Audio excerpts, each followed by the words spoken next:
열왕기하 2장 15절에서 25절. 맞은편 여리고에 있는 선지자의 제자들이 그를 보며 말하기를 엘리야의 성령이 하시는 역사가 엘리야 위에 머물렀다 하고 가서 그에게로 나아가 땅에 엎드려 그에게 경배하고. 오늘 15절 말씀부터는 엘리야 후계자로서의 엘리사가 이제 확정되어지는 것을 볼 수 있습니다. 여기서 맞은편 여리고에 있는 이랬지만 사실은 요단강 건너편 여리고에 있는 이런 뜻입니다.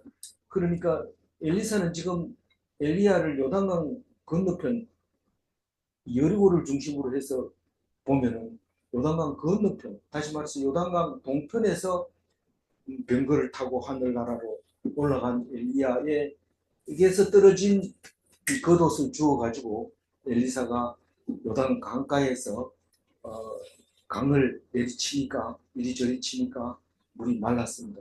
엘리야가 한 대로 건너갈 때 그렇게 했는데 엘리사가 그걸 주워 가지고 건너오면서 이리저리 하니까 물이 갈라지고 그것을 건너는 것을 보게 보았습니다. 그것을 보고 있던 그 50명의 제자들이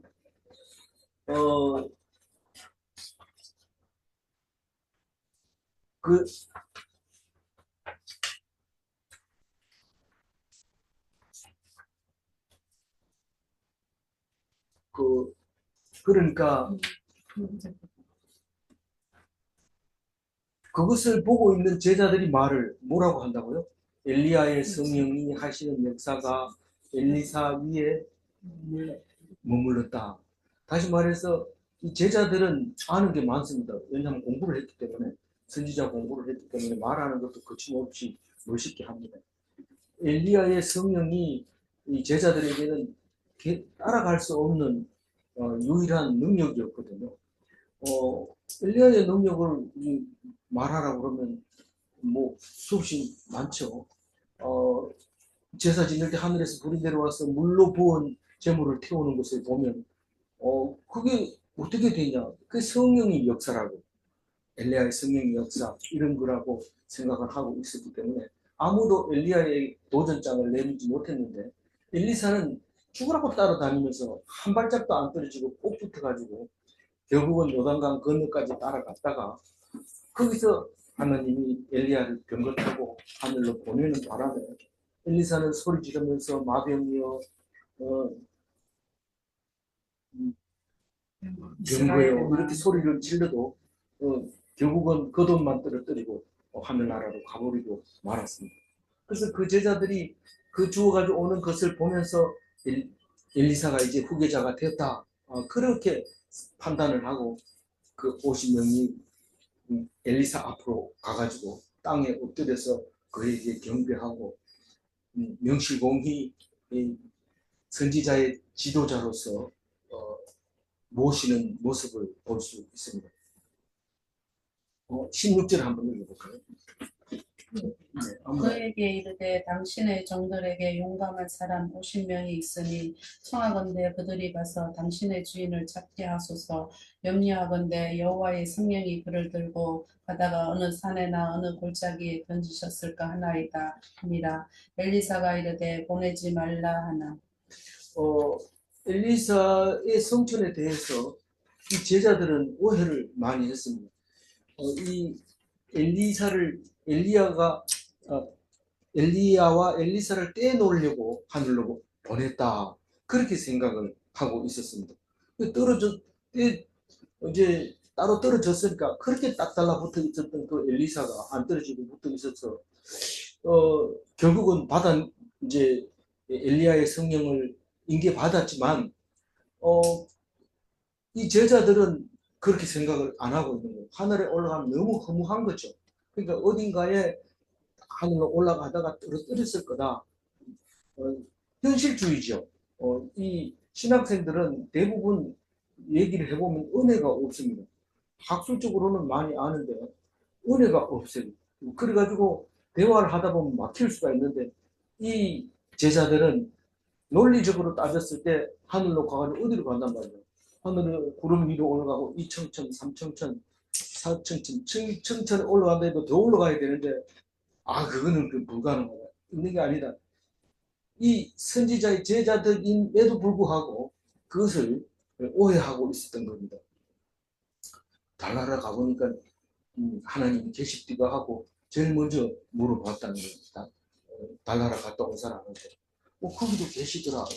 그러면 하나님이 도대체 우리를 데리고 가면 어디까지 올라가니 7천천이다. 그러면 달보다 더 멀리, 태양보다 더 멀리, 은하계보다 더 멀리 간다는 거죠. 그러니까 우리가 생각한 한계하고는 하나님이 존재하는 것하고는 너무 차이가 많이 나서 측량할 수 없는 것이죠.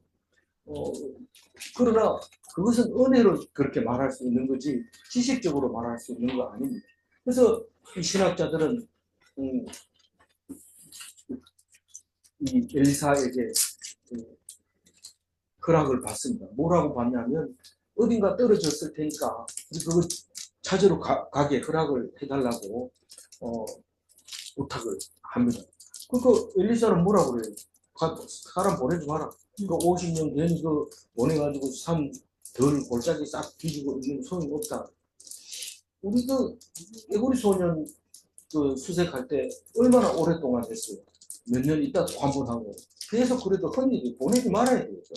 그건 이미 그 감춰져 버린 사건이기 때문에 해봐야 안 되는 건데 그 골짜기마다 꼬챙이를 이렇게 지고 가면서 혹시 떨어져서 묻혔을까 낙엽 밑에 있을까 하고 찾는데 찾았어요.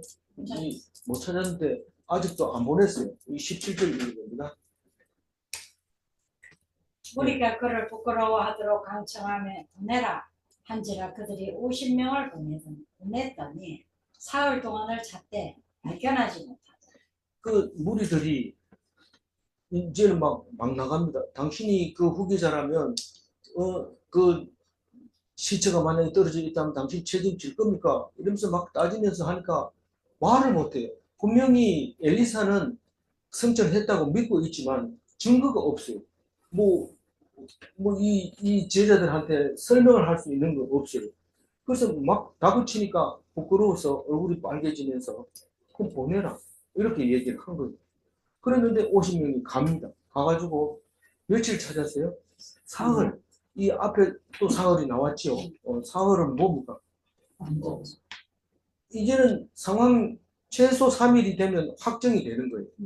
그래서 우리가 최소한 3일장은 해야 되는데 왜냐하면 이틀째도 안 살아나고 3일째 안 살아나면 매장해야 되죠. 너무 오래 놔두면 냄새 나니까. 근데 예수님은 상식 밖으로 사흘째에 살아납니다. 우리는 예수님이 살아나는 것을 상식으로 생각하면 안 됩니다. 누가 예수님 살아난 거 모르는 사람 누가 있나 이렇게 얘기하면 안 됩니다. 절대로 안 됩니다. 살아났다 이러면 이거 미쳤나 이런 소리를 들을 수 있기 때문에 그런 말은 그야말로 마음속으로 믿음으로 믿고 있어야 되는 것이지 안다고 하면서 막 얘기하고 이런 부끄러움을 당할 수가 있어요. 그래서 우리는 옛날부터 3-4번 이걸 꼭 해야 속이 시원한 사람들이 있습니다. 3일을 찾았는데 찾지 못하고 18절 엘리사가 여리고에 머무는 중에 무리가 그에게 돌아오니 엘리사가 그들에게 이르되 내가 가지 말라고 너희에게 이르지 아니하였느냐 하였더라. 엘리사가 여리고에 머무는 중에 이 말은 엘리사는 선지자의 지도자로서 순회하면서 그 신학교를 이제 보고 이렇게 순찰해야 돼요. 순례를 해야 되는데 여리고에 있는 중에 무리가 그에게로 왔다. 보통 머무르는 시간이 3일이나 4일이나 이 정도 된다고 볼 수 있죠. 이 이야기의 흐름으로 보면.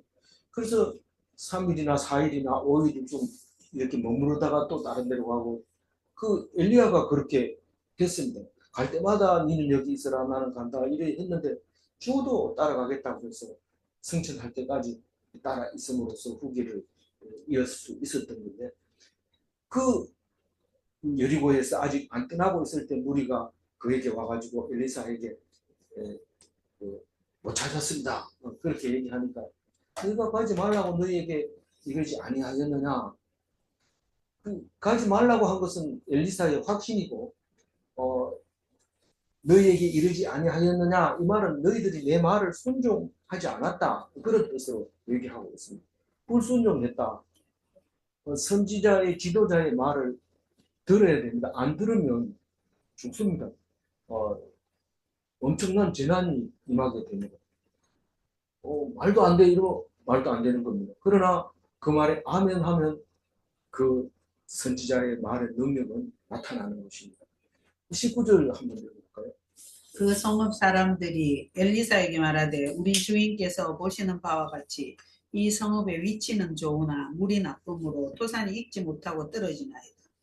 그 엘리사의 우물에 대해서 얘기하고 있는데 지금도 여리고도 가면 요즘은 뭐 전쟁 때문에 성지 순례 곁들을 안 받지만 가면은 반드시 이 엘리사의 우물을 보여줍니다. 땅 밑에서 물이 펑펑펑 쏟아져 나오는데 그게 갈릴리 바다에서 들어갔다가 다시 이 사해 위쪽에 예리고 있는 성에서 물이 솟아서 나옵니다. 근데 그게 뭐 항상 그렇게 나오니까 우리가 고딩이라고 하는 고등이 이제 거기 쭉 사는 걸 볼 수 있는데 샘물은 안 보이고 그게 보이더라고요. 또 눈에 사람마다 다른데 거기 가서 그걸 보고 왔는데 거기가 엘리사의 샘인데 사람들이 그 물에 대해서 신뢰하지 못하고 있었습니다. 이 위치는 좋으나 이 말은 여리고 성은 아주 오래된 성일 뿐만 아니라 그 앞에는 사해 바다가 있어서 살기가 참 좋아서 물도 여기서 나면 딱 좋은데 이게 그 낙과를 자꾸 해가지고 과일이고 채소고 열매를 잘 못 맺는다고 그렇게 생각을 하고 있습니다. 제가 볼 때는 뭐 온도도 문제가 될 것 같고 기후도 문제가 될 것 같은데 그 물이 나빴다고 일단은 단정을 짓게 됩니다. 그래서 엘리사가 이제 처방을 해주는 거죠. 20절 읽어봅니다. 엘리사가 이르되 새 그릇에 소금을 담아 내게로 가져오라 하매 곧 가져온지라. 이 이야기는 성령의 역사이기 때문에 상식적으로는 이해가 잘 안 가지만 그러나 우리는 이것을 통해서 기독교가 무슨 특별한 게 아니다. 종교적인 거다라는 것을 알아야 되고 또 이해해야 됩니다. 많은 사람이 기독교인 중에서 기독교를 종교라고 하면 화내는 사람이 있어요.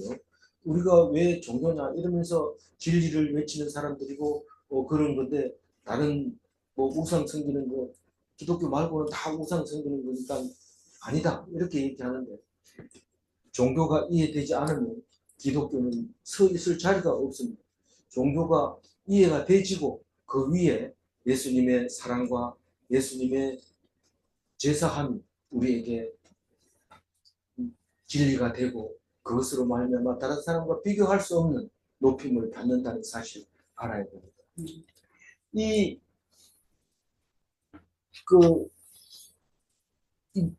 물이 별로 안 좋다고 얘기하는데 새 그릇에 소금을 담아 오라고 합니다.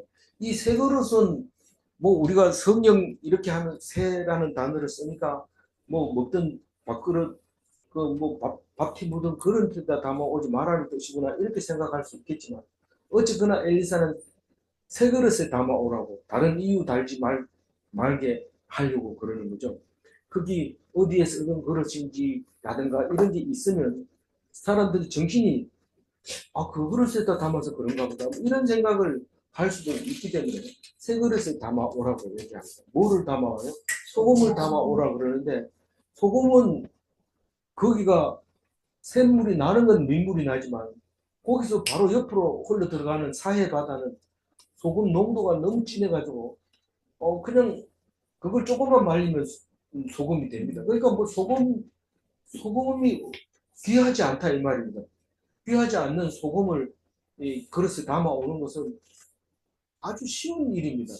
쉬운 일인데, 이거 뭐 그릇이 문제가 아닌 것 같은데, 뭐 이렇게 하고 의심을 한다든가, 순종하지 않는다든가, 사회에서 무슨 소금이 뭐 약이 되나? 그런 문제가 그렇게 쉬운 문제가 아닌데, 이게 여태까지 이 물이 우리에게는 별로 안 좋다고 판단이 났는데 그걸 그렇게 쉽게 고칠 수 있느냐, 이렇게 생각한다면 그 성령의 역사가 일어나지 않습니다. 제일 중요한 것은 이 물이 나쁩니다라고 엘리야에게 어려움을 호소한 것이 가장 큰 중요한 문제입니다. 우리 기독교에 있어서는 이거를 안 가지고 알아서 해주겠지가 아니고, 우리가 어떤 문제를 놓고 분명하게 문제를 잡아서 하나님께 얘기해야 됩니다. 그저 그냥 잘 되게 해주세요, 그저 우리 애들 잘 살게 해주세요, 이런 기도는 하나님이 전혀 해결을 못 해줍니다.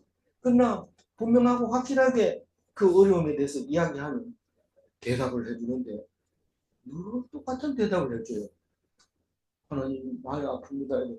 네가 예수님 십자가보다 더 아프냐 이렇게 묻는데 아니요 이러면서 입을 딱 다물게 해주는데, 언제 그래요? 날마다 그래요. 날마다.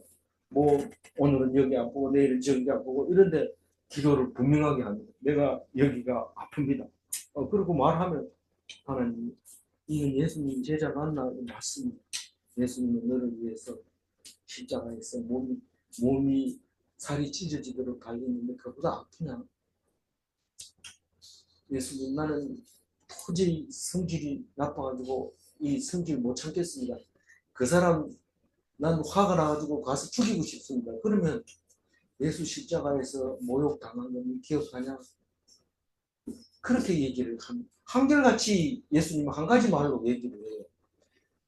다른 얘기를 좀 하면 좀 공부를 하겠는데 공부 안 해도 답을 알아요. 근데 우리는 하나님한테 얘기해봐야 뻔한 소리 한다 이러면서 아파도 그냥 병원 찾아가지 기도 안 합니다.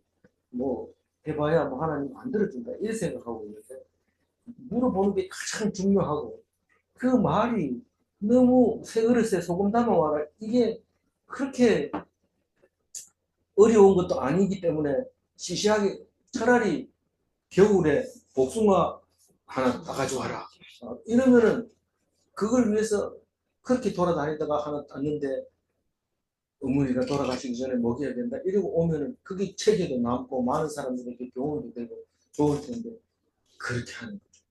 그럼 우리는 이런 행위를 왜 할까요? 기억나게 하려고. 분명히 하나님이 선포하면 이 물은 깨끗해집니다. 그런데 그걸 그냥 하지 않고 소금을 새 그릇에 담아 가져와서 사람들 보는 앞에서 선포를 합니다. 21절. 엘리사가 물 근원으로 나가서 소금을 그 가운데에 던지며 이르되, 여호와의 말씀이 내가 이 물을 고쳤으니 이로부터 다시는 죽음이나 열매 맺지 못함이 없으리라 하셨느니라 하니.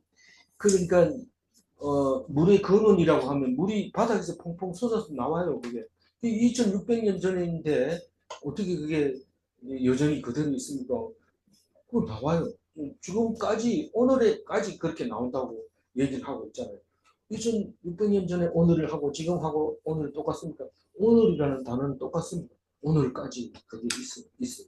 있는데 물이 솟아나오는 샘 근원에 가서 소금을 그 가운데 던지면서, 소금을 뿌리는 거 아닙니다. 이 미신할 때는 소금을 막 집에 뿌리고 이런데 뿌린 게 아니고 물 근원으로 가서 가운데에서 던졌어요. 그걸.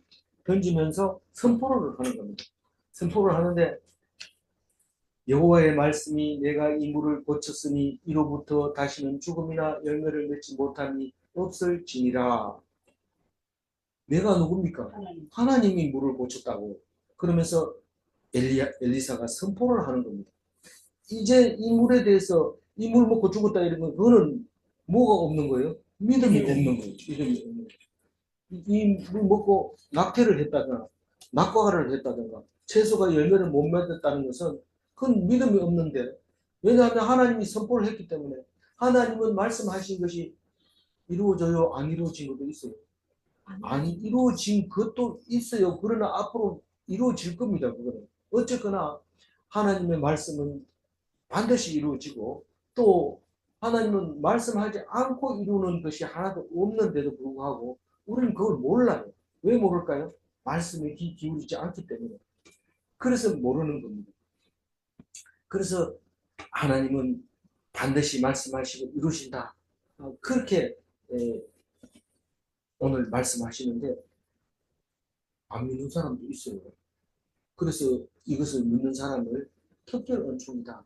그 사람은 저 멀리 한국에서도 거기 가가지고 이 물은 절대로 안 죽는다. 이래서 그걸 물을 먹습니다. 절대로 안 죽는다. 어디 있나?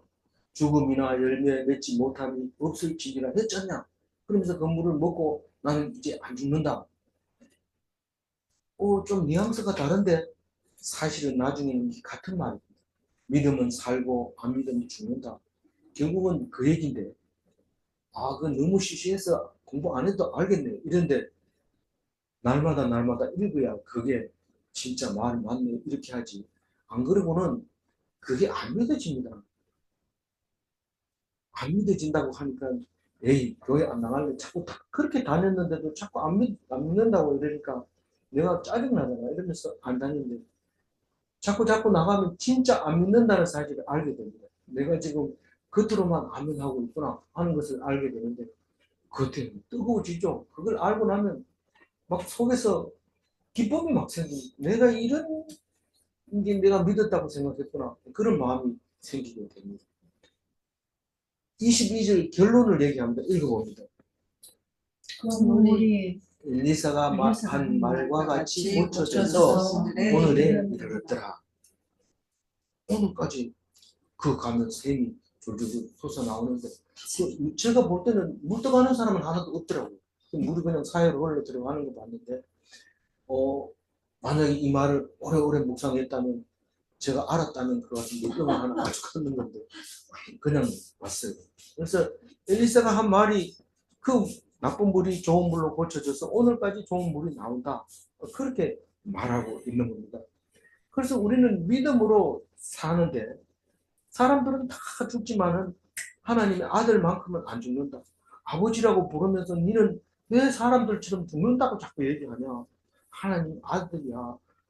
하나님의 아들은 사람처럼 안 죽고 보관처럼 안 넘어져. 그렇게 하시는 말씀이 생각이 나야 됩니다. 오늘 23절부터는 다른 얘기하고 있는데 한번 읽어보세요.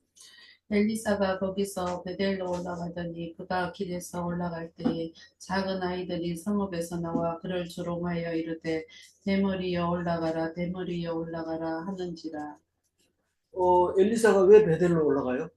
그건 모르죠. 그렇지만 분명히 순회 지도하고 있는 건 사실입니다. 지금 여리고에서 베델로 올라갑니다. 한 20km 되는데 뭐 타고 갔을까요? 그냥 걸어갔죠. 도보로 걸어갔어요.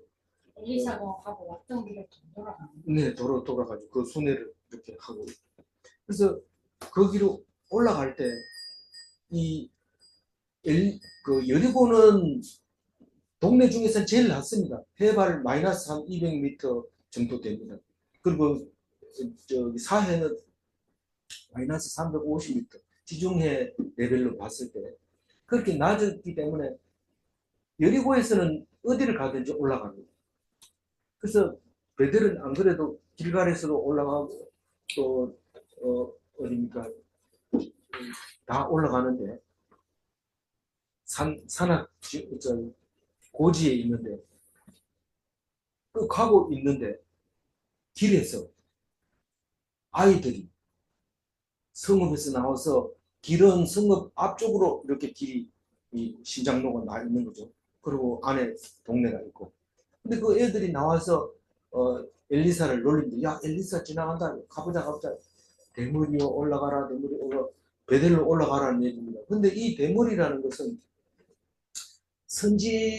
선지자라고 하는 상징적인 삭발이었는지 천주교 사제들 보면 머리를 가운데를 미는 것을 보면 그 사람들은 해석을 그렇게 했을 거라고 생각해요.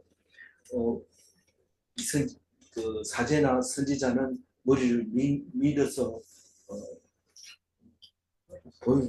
어디 절에 가서 배운 거 아닙니까? 모르죠. 그거는 모르지만 하여튼 이게 그런 것 같아요. 실제로 갈멜산에 가보면 그 엘리야의 동상이 있는데 엘리야의 동상도 대머리로 해놨어요. 그런데 그 엘리야의 머리도 대머리로 해놨다는 얘기는 선지자는 다 머리를 그렇게 삭발을 했다 그런 것으로 이해할 수 있는데 그게 아니라면은 엘리야는 털이 많은 사람이라고 했거든요. 털이 많은 사람이라 했는데 이 사람이 타고나게 머리가 없었다면 아이들이 야 네가 엘리사 후계자라면서 니는 대머리잖아. 니도 선지자냐? 올라가라 이렇게 올렸을 수도 있습니다. 근데 이 아이들이 다 죽거든요. 죽는데 그 아이들이 뭔 죄가 있습니까? 뭐 몰라서 그런 건데 그 다 죽입니까? 이런데 그거는 이유가 안 됩니다. 선지자가 화가 나면 뭐 상관없습니다. 그리고 아이들을 교육을 잘 시켜야 오래 살지. 아이들을 그냥 내버려 두면 분별력이 없으면 죽을 위험한 데 가서 오래 살지 못할 수도 있어요. 그러니까 제일 먼저 가르치는 것이 살아남는 거 가르쳐요. 그래서 우리 아들은 무슨 얘기를 해도 살아남기만 해라. 학교 가기 들어가기 전부터 아무래도 괜찮으니까 살아남기만 해라. 그 얘기만 했는데 좀 부족한 것 같긴 하지만 그랬어요. 하여튼 어디 가서 그냥 굶더라도 상관없으니까 살아남기만 해라. 그런 생각이 났는데 어쨌거나 살아남으려면 분별력을 가져야 되는데 이 아이들이 뭐라고 했냐면 따라오면서 그 저주를 하면서 그렇게 노래를 한 거예요. 24절. 엘리사 뒤로 돌이켜 그들을 보고 여호와의 이름으로 저주합니다. 예, 곧 숯불에서 안꼼 둘이 나와서 아이들 중에 42명을 찢었더라. 이게 이제 쭉 가잖아요. 이제 엘리사가 앞으로 가고 있는데 아이들이 뒤에 따라오면서 이렇게 대머리에 올라가라 이렇게 얘기를 하는 거예요. 그러니까 돌아서서 내가 하나님의 사람이면 너희들이 불을 내려서 죽으라 이렇게 해야 되는데 그냥 너희들이 하나님의 이름으로 저주를 해버린 거야. 너 죽을 거다 이렇게 했는지 뭔지 모르지만 말이 떨어지기 무섭게 수풀에서 앙콤 둘이 나와서 아이들 중에 42명을 찢었더라. 그 앙콤은 한 걸리면 살아남기 어렵습니다. 그런데 42명이나 죽였으면 몸은 그렇게 많이 안 죽였거든요. 그런데 이거는 상식적으로 이해하려고 하는 게 아니라 그냥 그대로 이해해야 됩니다. 따라오면서 줄곧 조롱했다는 것은 선지자가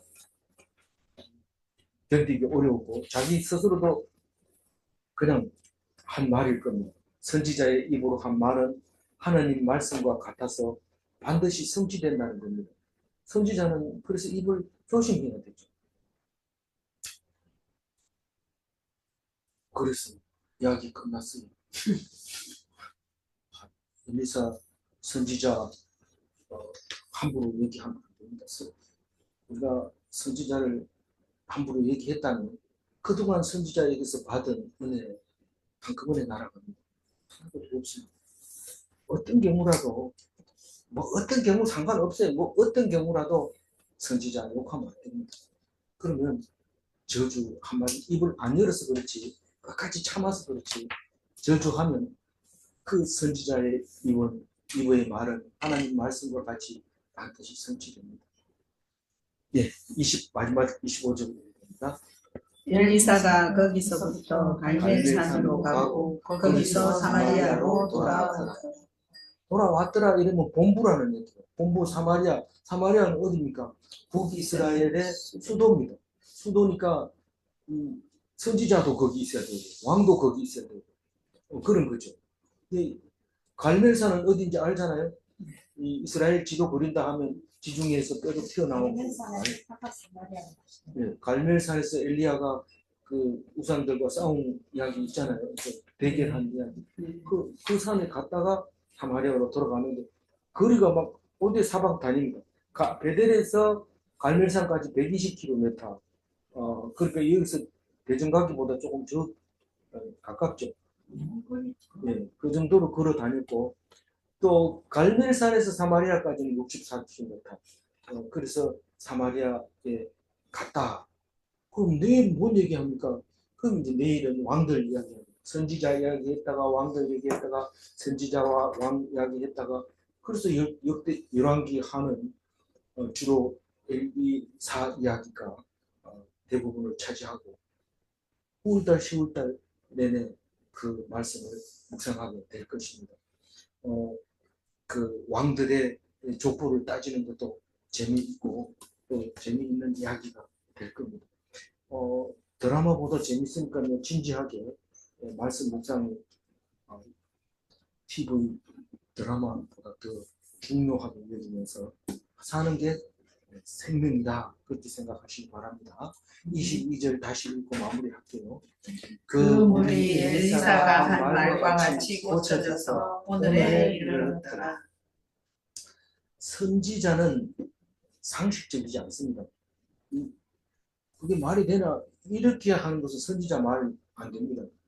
남들도 선지자가 하는 걸 보고 이게 말이 되나 이런 말 하면 안 됩니다. 그럼 그냥 입 다물고 하나님 앞에 뚜그려야 돼요. 그러면 하나님이 그 말이 맞다 하든가 네가 참아라 하든가 뭐 그런 말이 있을 겁니다. 입으로 이렇게 저주하거나 그렇게 해서는 안 되고 입을 선지자도 함부로 상식적인 얘기 말고 남과 다른 이야기를 해야 돼요.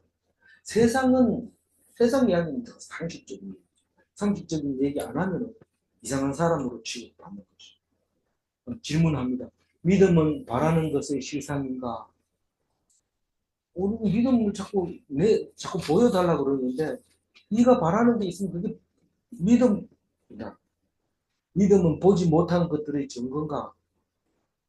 이게 뭐 분명하게 있긴 있는데 모르는데 믿는 거 보니까 확실하다 이런 것입니다.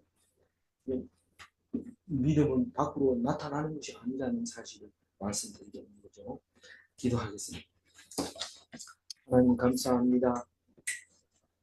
엘리사가 이제 엘리야의 능력을 받아서 요단강도 건너고 또 많은 사람들이 엘리사를 엘리야 후계자로 인정을 했습니다. 그리고 먼저 그들이 간구하고 있는 그 물의 문제를 엘리사가 해결해 줄 때 믿는 사람은 그 물로 인해서 죽지 않고 많은 열매를 맺는다는 것을 말씀하셨고 또 선지자를 놀려서 저주를 받은 이야기를 하면서 우리가 세상 살아가면서 어린아이와 같지 않는가 함부로 입을 놀리지 않는가 생각해 보면서 내가 선지자로서 또한 말을 함부로 하지 않는가 생각해 보는 좋은 시간 되게 해주셔서 감사합니다. 오늘 하루도 이 말씀 붙잡고 남들과 다른 거룩한 삶을 살아갈 수 있도록 도와주시옵소서. 그렇게 하여 주실 줄 믿사옵고 감사하며 우리 주 예수 그리스도 이름으로 기도 올리옵나이다. 아멘.